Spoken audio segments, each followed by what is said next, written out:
Sofia Gubaidulina was born in Kristopol, Soviet Union, to a Volga-Tatar father and Russian mother.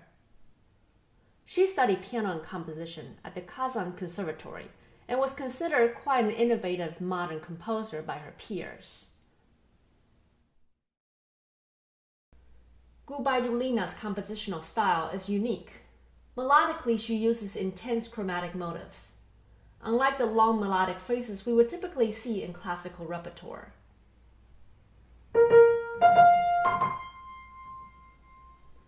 As a result, it creates a disjunct sound without the smoothness.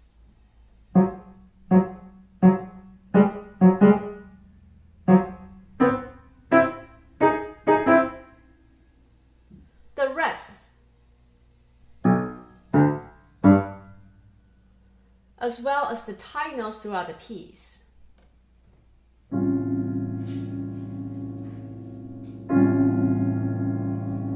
lead to a sense of musical space as if time has stopped.